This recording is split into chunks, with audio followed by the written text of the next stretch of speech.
सभी को राधे राधे, जय श्री राम, हर हर महादेव। आशा करते हैं कि आप सभी स्वस्थ होंगे, मस्त होंगे एवं अपने जीवन में व्यस्त होंगे।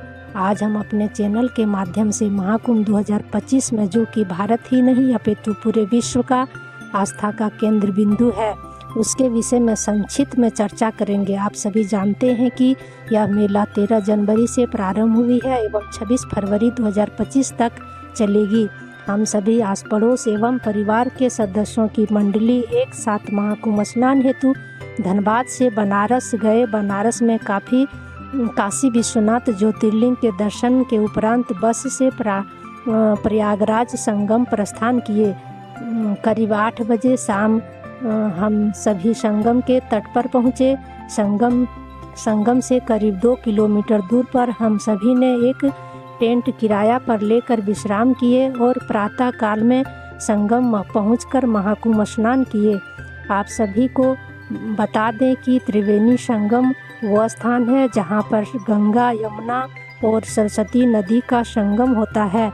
मान्यता है कि इस पावन संगम में डुबकी लगाने से सभी पाप धुल जाते हैं और मन को शांति मिलती है। आप सभी भी जानते होंगे कि त्रिवेणी संगम में गंगा यमुना का मिलन तो साफ तौर पर देखा जा सकता है, लेकिन सरस्वती नदी का बहाव भूमिगत होने के कारण यह अंदर ही रहती हैं, दिखाई नहीं पड़ती है। आप सभी जानते होंगे कि कुंभ का आयोजन प्रत्येक वर्ष होता है एवं महाकुंभ का आयोजन 12 वर्ष में होता है।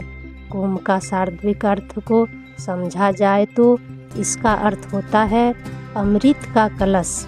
मित्रों, महाकुंभ के संबंध में एक पौराणिक कथा है, मैं आप सबको के समक्ष प्रस्तुत करती हूँ। आप सभी समुद्र मंथन के विषय में जानते होंगे। समुद्र मंथन के दौरान सबसे पहले विष निकला, जिसका सेवन देवों के देव महादेव ने विश्व का पान किए, जिसके परिणाम स्वरूप महादेव का कंठ नीला पड़ गया, जिसके कारण महादेव को नीलकंठ भी कहा जाता है। इसी समुद्र मंथन के दौरान अमृत कलश निकला था। अमृत को प्राप्त करने के लिए देवताओं और राक्षसों के बीच 12 दिनों तक युद्ध चला था। इसी युद्ध के दौरान अमृत कलश से अमृत की बूंद 12 बूंद गिरी, जिसमें 8 बूंद स्वर्ग में गिरी एवं 4 बूंद स्थानों पर धरती पर गिरी। वह 4 स्थान क्रमशः प्रयागराज, हरिद्वार, उज्जैन एवं नासिक है। ऐसी मान्यता है कि इसी वजह से हर 12 वर्ष में एक बार इन्हीं स्थानों में महाकुंभ मेला का आयोजन किया जाता है। ऐसा माना गया है कि अमृत का कलश देवताओं को प्राप्त करने के लिए राक्षसों से 12 दिनों तक युद्ध करना पड़ा था। देवताओं का एक दिन मनुष्यों के लिए 1 वर्ष के बराबर होता है, इसीलिए 12 वर्ष के अंतराल में महाकुंभ का आयोजन होता है। महाकुंभ सिर्फ धार्मिक आयोजन नहीं, बल्कि हमारी पुरानी कथाओं और परंपरा से जुड़ी है। मित्रों, यदि आप सभी महाकुंभ स्नान के लिए और संगम आए हुए हैं तो इसकी विशाल क्षेत्र से देखकर अचंभित हो गए होंगे। यही सनातन धर्म है, जहाँ एक स्थान पर 40 करोड़ लोग सम्मिलित हो सकते हैं। मित्रों, यदि आप स्नान के लिए कार्यक्रम बना रहे हैं तो बिल्कुल आएँ, घबराएं नहीं, लेकिन थोड़ी सावधानी बरतें। अभी अगर आप नहीं आते हैं तो आप अपना दिल छोटा न करें और जब भी आपको फुर्सत मिले अपने बच्चों के साथ संगम आएं और इन्हें हमारी धार्मिक एवं सांस्कृतिक विरासत के बारे में बताएं। ऐसी अलौकिक दृश्य केवल भारतवर्ष में ही देखा जा सकता है।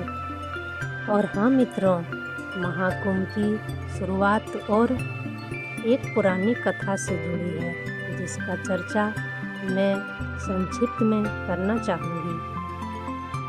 कहते हैं कि भगवान विष्णु को एक बार समुद्र देव से श्राप मिला था।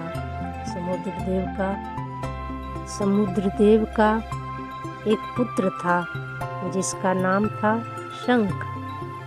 शंख को समुद्र, पताल और नागलोक में कर वसूलने की जिम्मेदारी दी गई थी। एक दिन असुरों ने शंख को भड़काया कि वो भगवान विष्णु से भी कर वसूले, क्योंकि उनका राज्य समुद्र के पास ही में था।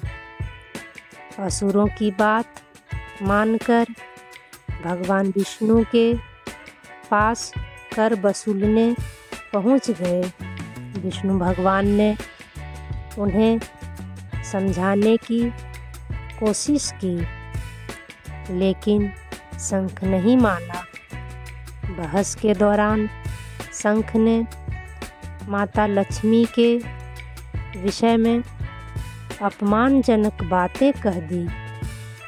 इसे नाराज होकर भगवान विष्णु ने शंख को वध कर दिया। जब समुद्र देव को अपने पुत्र की मृत्यु की खबर मिली तो वे बेहद गुस्सा हुए।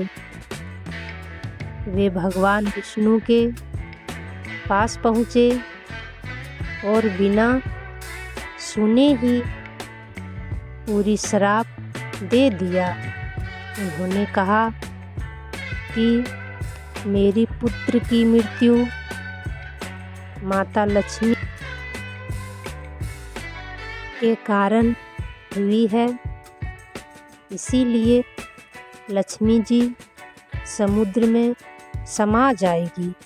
इसके बाद देवी लक्ष्मी समुद्र में चली गई। भगवान विष्णु ने देवी लक्ष्मी को वापस लाने के लिए समुद्र मंथन करवाया। इस मंथन में कई बहुमूल्य चीज़ें निकली। और मित्रों, आशा करती हूँ कि आप सभी को हमारा यह वीडियो बेहद पसंद आई होगी। आप सभी मुझे सपोर्ट करें और यदि चैनल को सब्सक्राइब नहीं किए हैं तो सब्सक्राइब करें और लाइक करें।